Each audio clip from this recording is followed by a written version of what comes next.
8h40 em Campos, de volta com o Folha no Ar, ao vivo aqui pela Folha FM 98,3. Oferecimento de Proteus, serviços de saúde e medicina ocupacional com a qualidade certificada ISO 9001-2015. Unimed Campos, cuidar de você. Esse é o plano. Laboratórios Plínio Bacelar, 80 anos de tradição em toda a região, e também o apoio de Unicred Norte Lagos. Quem conhece, valoriza. No programa hoje, com a Luiz Abreu Barbosa, com o Arnaldo Neto, estamos recebendo aqui o Marcelo Gantos, professor de História da UENF, o George Gomes Coutinho, professor de Sociologia da UF, o Hugo Borsani, que é professor de Ciências Políticas da UENF, e ainda o Hamilton Garcia, também professor de Ciências Políticas da UENF.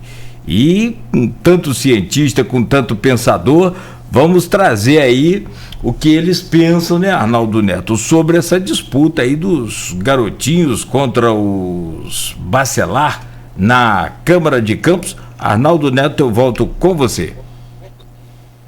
Nogueira, vai ser difícil para eles responderem em 4 minutos e é difícil resumir em pouco tempo toda essa confusão, né? Mas como a gente tem, a maioria tem acompanhado aí os desdobramentos desse caso, em resumo, a eleição foi marcada para o dia 15 de fevereiro. Fábio Ribeiro tinha certeza de que venceria, porque tinha um documento assinado por 13 vereadores. No plenário perdeu, mas houve um erro ali, porque não chamaram um vereador para votar, e a partir desse erro, um vereador de oposição, que tinha declarado o voto no candidato de oposição, inclusive, e a partir daí a eleição foi anulada, e agora existe um processo de cassação da mesa contra os vereadores de oposição.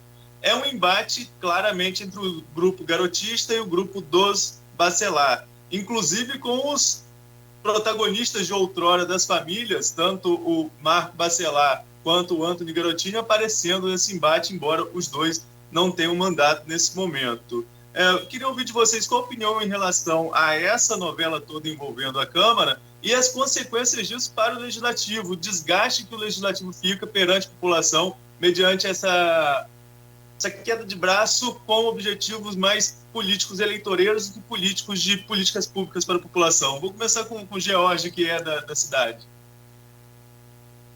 Bom, vamos lá, agradeço a pergunta, Arnaldo, mas ela realmente, eu acho que cabe aqui a gente tentar fazer um exercício de organização, né, do quadro, né? Pelo menos essa vai ser a minha intenção.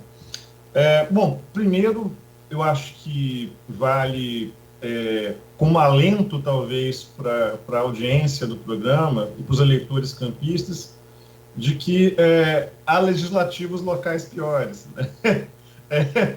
No Brasil, há legislativos que funcionam uma vez por ano apenas para poder votar o orçamento da prefeitura e daí não há mais movimentação local, né?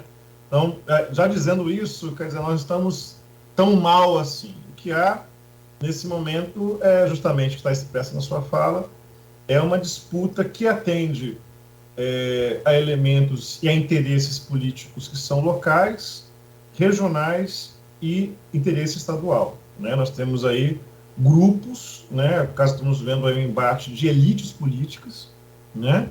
No nosso legislativo, né? Como eu falei, que em última instância expressam interesses em um jogo que é local, mas também regional e também estadual, na medida que o próprio grupo Garotinho também volta à cena na concorrência eleitoral para o governo do Estado. Ponto. Esse é o cenário. Agora, com relação ao que nós estamos vendo, a minha perspectiva, tá? Eu ainda acredito que nós estamos sob os auspícios do Estado Democrático de Direito, né? Eu concordo, inclusive, com o Hugo, né, que demonstra preocupação com a saúde da democracia e com o Estado de Direito na América Latina, evidentemente também no Brasil, mas ainda nós estamos no Estado de Direito, né? Em última instância, né, do que eu pude acompanhar, há elementos jurídicos, institucionais e formais que oferecem, inclusive, instrumentos para a solução dessa crise, né? à medida em que há um regimento, há uma lei orgânica municipal, né? E acho que cabe a aplicação dos mesmos, né? Aplicação essa com habilidade e consequência política, né? Na medida em que aí eu considero, né, que o direito à oposição deve ocorrer dentro desses marcos legais, né? A oposição, posteriormente, tomou um conjunto de decisões, inclusive de esvaziar a Câmara, né, de não frequentar as reuniões do Legislativo local, né, e isso depois redundou numa abertura de cassação, que é uma bomba atômica, né? Você ia caçar uma parte expressiva, né, quase metade da Câmara de Vereadores de Campos. A própria base se colocou a rever essa decisão, ou seja, a base teve consciência das consequências negativas de uma cassação dessa magnitude e falou, olha, calma lá, né? Ou seja, agora nós temos aqui, nós no caso não, no caso especialmente o legislativo, né? O legislativo local. Cabe buscar soluções dentro dos marcos legais, mas que não produzam consequências piores daquelas que nós já estamos vendo, né? Isso em uma cidade 30 segundos. Que tem uma série de desafios de inclusão. Nós temos uma população que vive em condições absolutamente precárias. Não quer dizer, você ter um legislativo mobilizado numa disputa política dessas é danosa, algo danoso para a sociedade campista, né? Agora, as soluções, elas devem ser encaminhadas, como eu falei, dentro dos marcos legais, desde que não produzam consequências piores do que essas que nós estamos vendo, né? De uma certa paralisia, né? De uma crise que parece sempre insolúvel, ou quando os remédios são piores do que a doença, como eu coloquei, da cassação de praticamente toda a oposição do legislativo local, né? Eu acho que é isso. Eu acho que vale a gente, para poder finalizar, eu acho que vale a gente lembrar que nós ainda estamos sob o Estado de Direito, né? E que todo tipo de discussão, inclusive há uma questão que ela apareceu aí em algumas falas, né? Nessa discussão política de fevereiro para cá, é de que haveria um tapetão, né? Não há tapetão, há o direito, né? E o direito, sim, ele é legítimo, se aplica, inclusive na resolução de conflitos, né? Então, eu acho que cabe a gente voltar a uma discussão aí dentro das instituições, dentro dos marcos legais, para poder solucionar essa crise num legislativo que tem um papel tão relevante numa cidade como Campos, inclusive que já tem mais de 500 mil de pessoas morando aqui, sendo que muitas dessas sem saneamento básico, sem acesso a direitos básicos e etc. É isso. Só para complementar, Jorge, processos, né, não tem cassação nenhuma ainda confirmada, mas até da maioria, são 13 vereadores, é a oposição toda, tá? Mais da metade dos vereadores estão aí sendo processados administrativamente nessa novela aí envolvendo esse episódio da eleição da mesa. Vou passar aqui para o professor Hugo Bossani, que já está com o microfone aberto aqui, depois a gente ouve o Marcelo e o Hamilton. Professor Hugo. Ok, Arnaldo. Bom, vou realmente falar isto bem de longe da situação e quase que literalmente, porque eu estava longe de Campos e realmente não estava acompanhando tanto, fui me informando mais recentemente e realmente é uma novela, o termo que você usa é perfeito, é algo que é difícil de compreender, difícil obviamente é algo totalmente longe das preocupações da população. Você perguntou quais são os efeitos são absolutamente negativos, não? É uma distância, estar olhando o umbigo nesse conflito. Não é que os aspectos processuais são muito relevantes, são importantes, como diz o Jorge, e eles acontecem. O problema aqui, a dificuldade em resolver o tempo que se está, o desgaste de energia e a paralisia do poder público nesse conflito que a gente pensa, bom, não é possível que no tenga una posibilidad de acuerdo en función de interpretaciones o de aplicación de esos procedimientos ya establecidos. Son situaciones confusas, pero que es muy problemática a situación en que se originó aquella sesión que hubo una elección que fue anulada. Ahí hay que se va sucediendo con nuevas situaciones de confusión. Aparentemente esa posibilidad de censura está prevista de esa forma, mas obviamente a aplicación de esa censura a 13, o sea, prácticamente a totalidad da oposición, y pelo que tengo entendido, a través de la resolución de 3 pessoas, que sería los que están al frente da mesa, da Cámara, sería un efecto absolutamente políticamente inviável, que geraria mais transtorno, e evidentemente o oficialismo está percebendo isso, segundo as últimas informações já lidas aqui. É um problema assim, que mostra a dificuldade da classe política de Campos em chegar a acordos, algo que a gente já falou, a essa dificuldade de negociação, a dificuldade de você ter lideranças fortes que aglutinam e que se unem e chegam a um acordo. Olha, isto aqui, assim, chegou a um ponto que não dá, temos que resolver como vamos a interpretar. Isso é evidente que está faltando, e obviamente há um distanciamento das preocupações reais, e o que não está tão metido, não estou tão metido nessa questão da política interna agora em Campos, já em algum momento segui mais, mas você percebe, isto tem mais coisas detrás, e obviamente o que eu percebo é que tem uma rivalidade histórica de famílias que se enfrentam, e aí há questões de poder, de ego, rivalidades que se alastram no tempo, mas tem uma questão futura, que é a questão do governo do Estado, a influência, ter o apoio. Agora fechou o microfone, professor. Será que é o delay do computador? Será que é alguma coisa aí? Vê se você consegue abrir aí, por gentileza. Deixa eu até parar o time aqui. O cronômetro que vai dar os descontos não tem que chamar o VAR. Continua fechado ainda o seu microfone. Bom, abriu. Vamos lá. E fechou de novo. É a internet que pode estar lenta, ou a memória do computador. Isso é uma ideia, né? Tá abrindo, aí não abre, aí ele tenta de novo, abre e fecha. Tenta abrir só mais uma vez, por favor. E deixa um time aí para ver, deixa um tempo para ver se ele consegue voltar. Isso.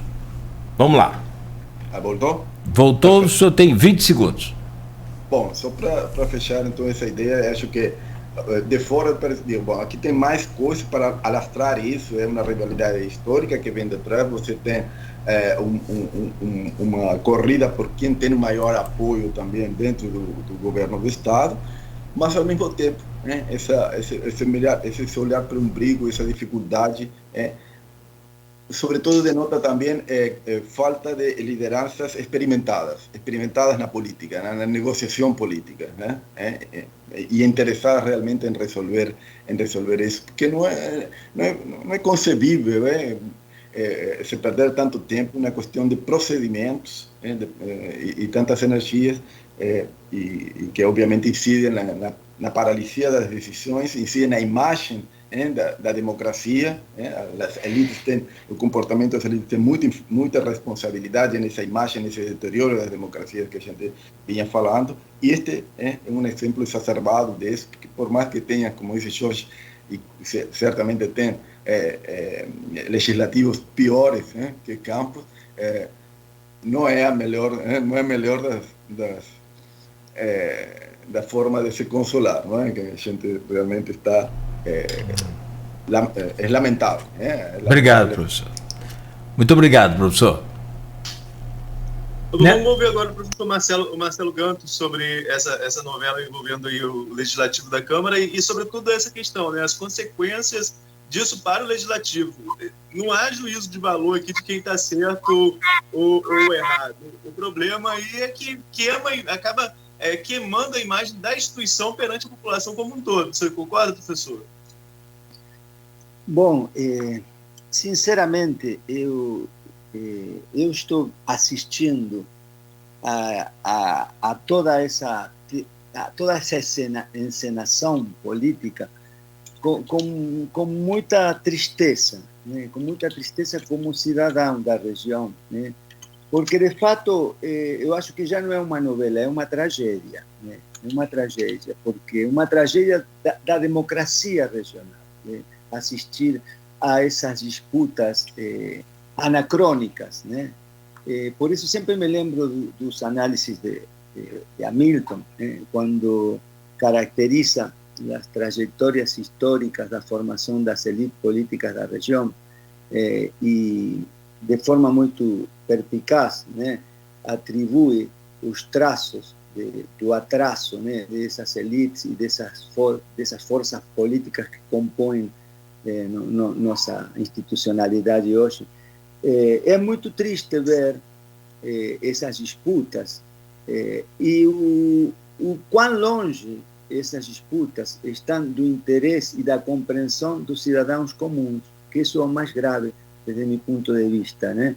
É como uma realidade que se projeta em uma dimensão totalmente exterior, né, à vida das pessoas, o que coloca em evidência alguns dos traços que já nos anos 90 ou na década de 2000 Guillermo O'Donnell falava sobre a aparição de um novo animal da democracia que poderia ser caracterizado como essa forma de democracia delegativa, né, que impede de alguma forma a participação popular aberta e crítica nos processos decisórios, né? E o ato da gente participar desse modelo, digamos, atrofiado de democracia que se expressa nesta dissociação tão bruta, né, da vida institucional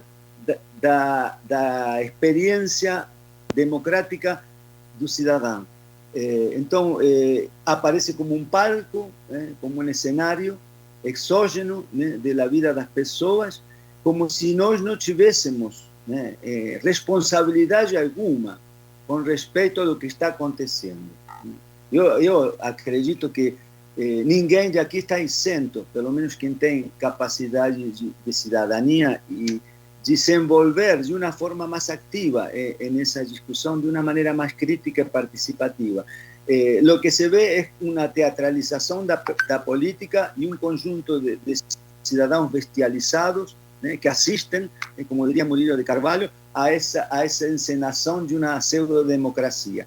Eu, sinceramente, fico muito triste, porque quando nós analisamos a descrença que se instala na população e que promove essas adesões a modelos democráticos autoritários, passa por el descrédito que estas lideranças nos oferecem como modelo de vida política. Então, eu fico um pouco defraudado de nossa incompetência também, né? Porque 30 se segundos, isso se professor. replica nessa instância é porque, de alguma maneira, a gente tem uma incompetência, evidencia uma incompetência que está também no modelo democrático que a gente representa, essa democracia delegativa, né, que tem uns vícios de autoritarismo e que exclui a participação popular de qualquer tipo de intervenção em decisões que são de caráter institucional. Então, é uma teatralização de uma realidade que a gente precisa analisar. Por quê? Porque evidencia uma mediocridade de diligências, né? Uma judicialização permanente da coisa política, o que lhe quita a vitalidade da democracia, levar toda a esfera da discussão legal e jurídica que empobrece a capacidade de participação da cidadania. Então, eu acho que estamos perante um cenário lamentável, né? Lamentável para uma sociedade campista que eu vejo como não merece, mas é uma instância que pode ser também abissal, né? Para que as classes médias tomem consciência também do papel da participação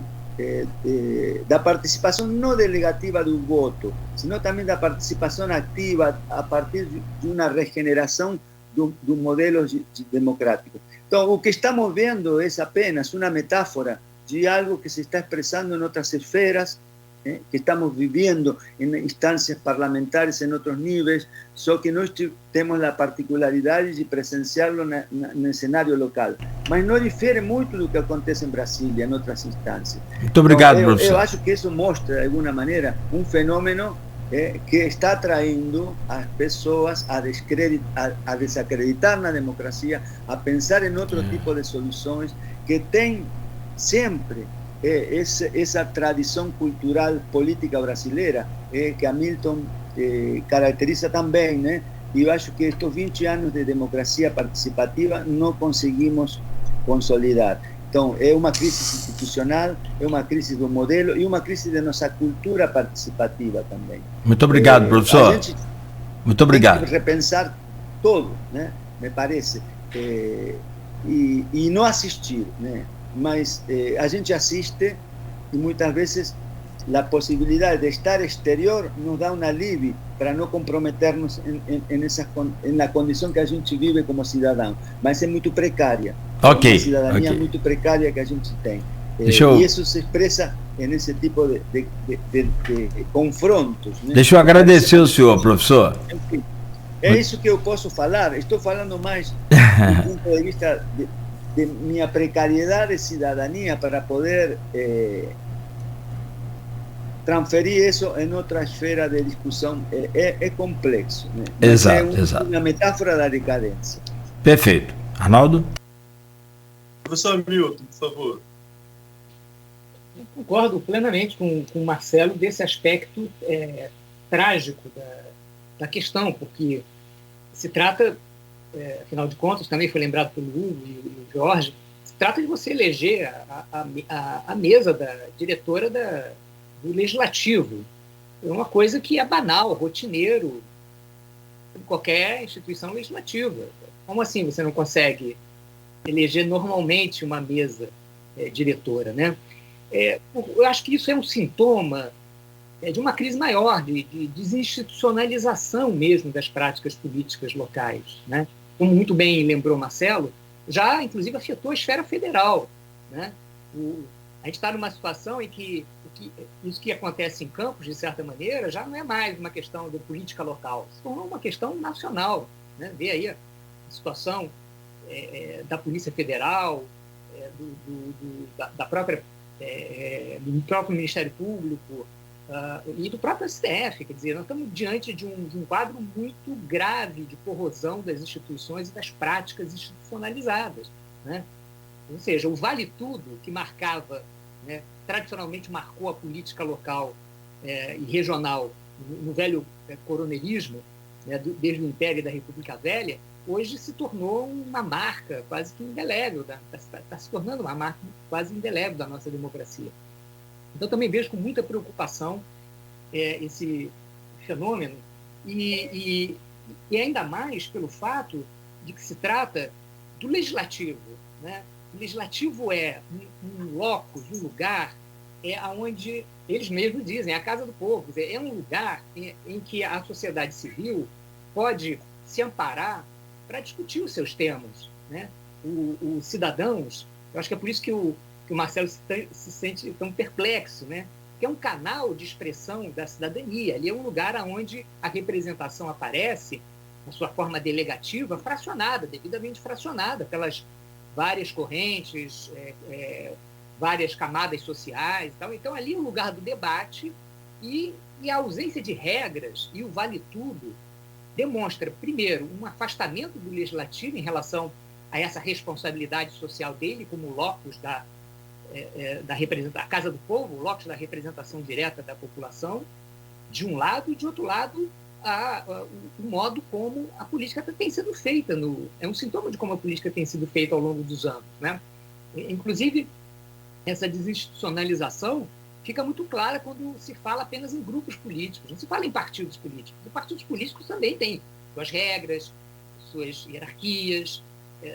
O grupo político não, quer dizer, é um avanço sobre as instituições republicanas, é uma falta de cerimônia em relação às regras, em relação aos procedimentos, que nos leva à conclusão realmente do vale tudo e de uma mecânica que só afasta a população.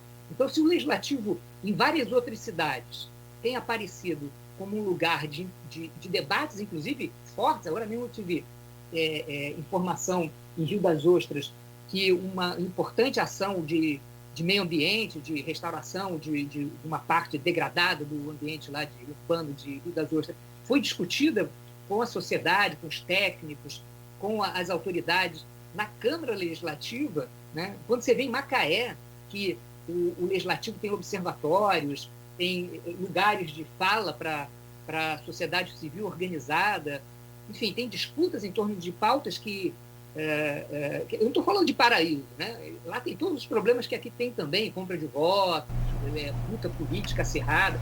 30 segundos. Legislativos locais, só para concluir, Cláudio, porque aqui em São João da Barra tem um delay muito grande, que demora. Enquanto que alguns legislativos locais conseguem dar mostras do seu potencial de responsabilidade social com a democracia e a população, aqui a gente se perde num labirinto de luta pelo poder da máquina legislativa. Então, realmente, não é um bom momento para a cidade e é um momento, acho que, de reflexão para os cidadãos, para a cidadania local, em relação ao tipo de atenção maior que tem que dar a essa instituição, inclusive para controlá-la, né? Aí é que faz falta a ideia do controle social para inibir, inclusive, esses ímpetos, né, de privatização do espaço público legislativo. Muito bom. Essa última fala, então, aí, muito boa. Aqui a gente se perde num labirinto de luta pelo poder do legislativo. Arnaldo, você quer complementar o assunto? Quero trazer também o Aloysio para a gente poder fazer o fechamento do programa. Nogueira, só complementar que, como a gente falou lá no início, né, a novidade são 3 vereadores de oposição assinando um manifesto contra, 3 vereadores da base assinando um manifesto contra a cassação dos vereadores de oposição. Isso teve repercussão ontem no plenário, mais detalhes em folha1.com.br, na matéria do Aldir Salles. Será que é a história do pau que dá em Chico, dá em Francisco? Meu caro Aloysio, eu quero te agradecer, claro, pela presença aqui na semana também que é da bancada do Arnaldo, né? E deixar você à vontade antes da gente começar a finalizar com os nossos convidados.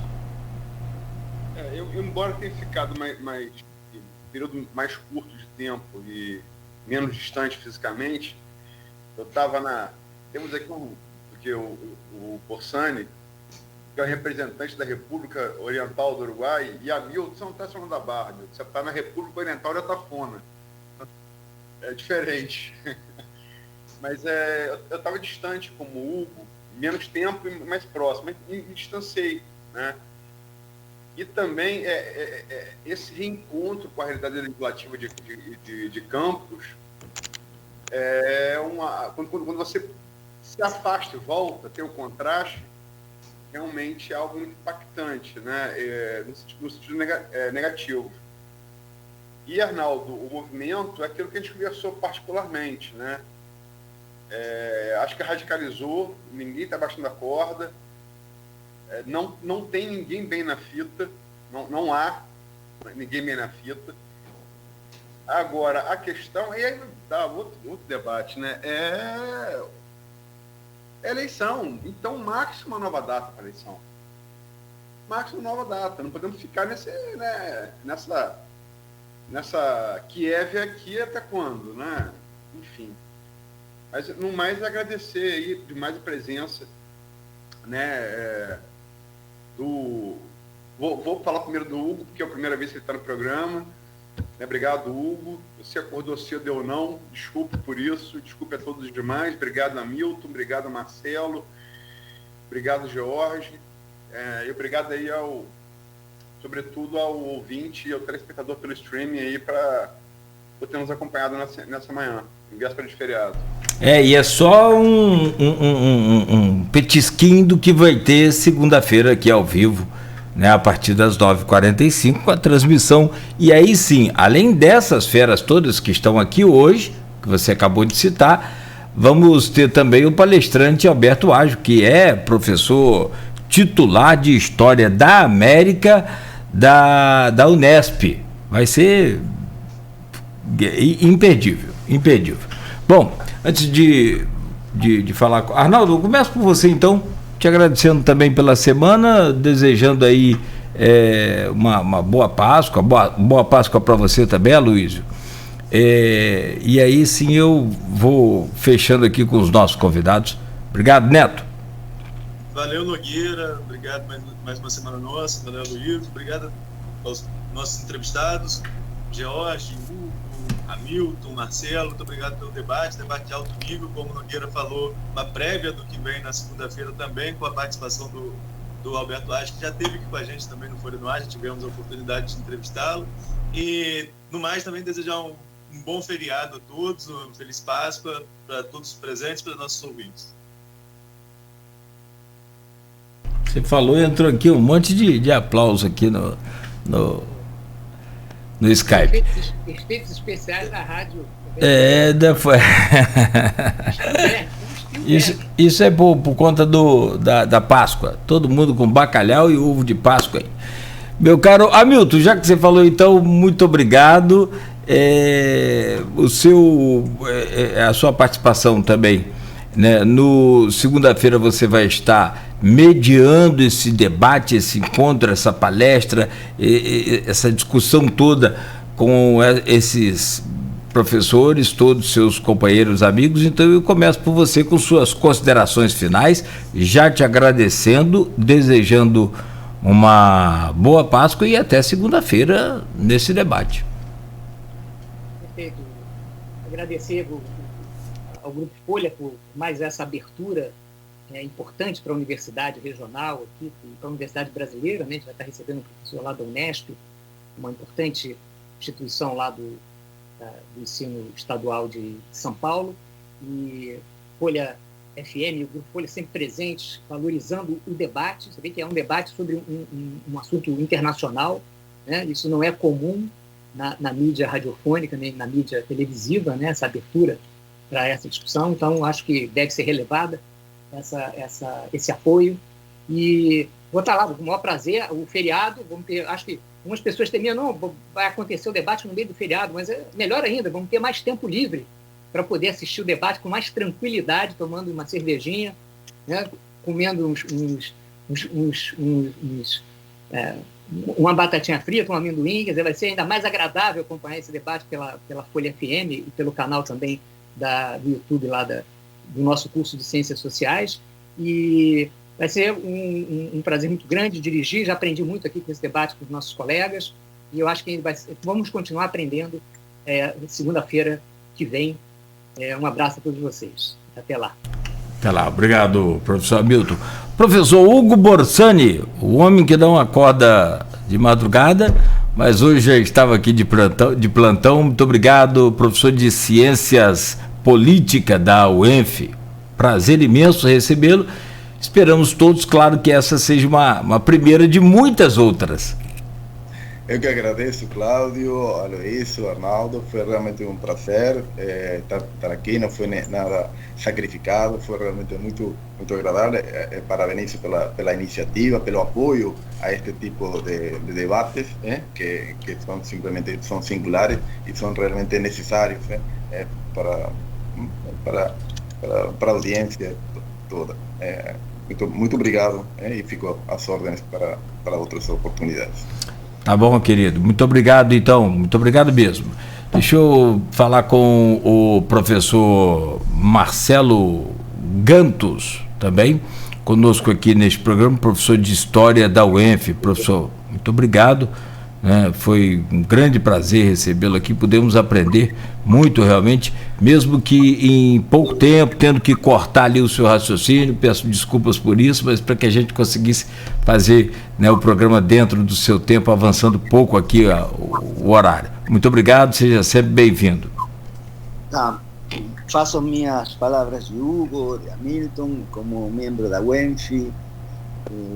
A iniciativa é sumamente importante. Eu valoro muito essa abertura da mídia local, né, para a expressão do pensamento da universidade em suas diversas esferas, né.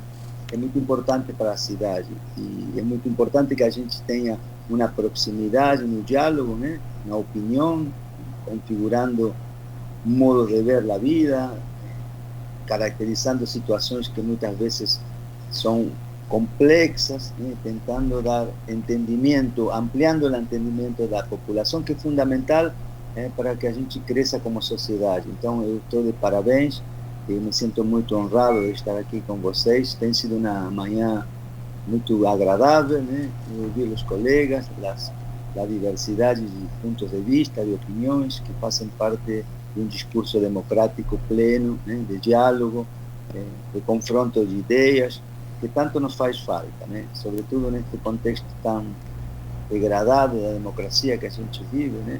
São nestes espaços onde a gente construi diálogos, né? Pontos, né? E amplia a compreensão. Então, fico por aqui e deixo aí uma boas Páscoas para todos, né? Que sejam para refletir e para desfrutar com a família. Perfeito, boa Páscoa também, muito obrigado. Meu caro Jorge Gomes Coutinho, professor de Sociologia da UF, muito obrigado pela sua presença, sempre uma satisfação enorme, muito boa tê-lo aqui conosco, sempre bem-vindo ao nosso programa, boa Páscoa também. Bom, eu queria agradecer o convite, me senti muito honrado, lisonjeado, né, de poder desfrutar desse início de manhã com um grupo de pessoas tão queridas, né?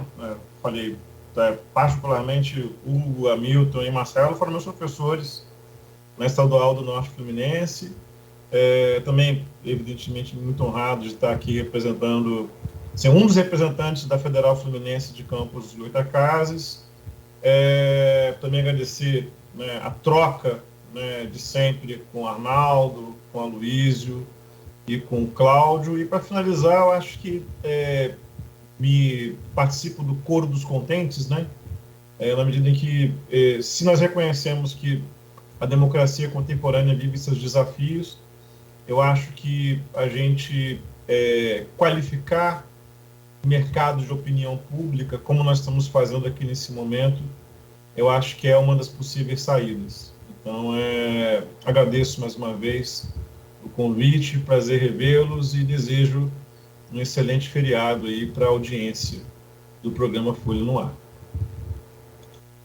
Valeu, querido. Bom, 9h18, fechamos então por aqui o nosso Folha no Ar de hoje. Amanhã, excepcionalmente por conta do feriado, não teremos aí o programa, né? Você vai continuar ouvindo a Folha FM, claro, né? Sempre com muito mais música, mas também com informação. Estaremos aqui, né, durante os intervalos com muita informação, e desejar a todos, a vocês que nos acompanham, uma ótima Quinta-feira Santa, que tenha uma boa e abençoada Páscoa, e a gente volta na próxima segunda-feira.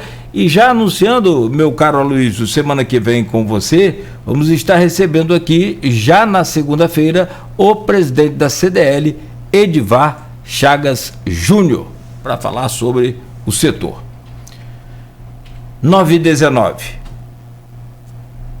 Que todos... Pois não, fique à vontade, se quiser comentar, fique à vontade, por favor. Não, vamos sim, na segunda-feira, receber Edivar Júnior, ter feito um bom trabalho na CDL aí, de mobilização através de redes sociais, de modernização da liderança, né? Eu acho importante. E do mais agradecer de novo ao George, ao Marcelo, ao Hugo, ao Hamilton. Hamilton é um incansável agitador cultural, né? Ele faz esse debate, promove, media, é um trabalho admirável que ele faz aqui. É um carioca que tem dado essa contribuição importante para Campos, para a região, na qual a Folha se orgulha de ser parceira. E desejar a todos, e ao ouvinte, telespectador, uma feliz Páscoa, né? Páscoa é passagem, né? Pensar, que a gente saiba qual é o significado correto disso. Que a gente tenha uma boa passagem, né? Oportunidade boa. 9h20. Obrigado a todos. Vamos em frente com a Folha FM 98,3. Você segue ligado. Muito mais música e informação. O Folha no Ar volta na segunda-feira, né? E o oferecimento é de Laboratórios Plínio Bacelar, 80 anos de tradição em Campos e toda a região. Também de Proteus Serviços de Saúde e Medicina Ocupacional com a qualidade certificada ISO 9001-2015. Unimed Campos, cuidar de você. Esse é o plano. E o apoio aqui no Folha no Ar é de Unicred Norte Lagos. Quem conhece, valoriza.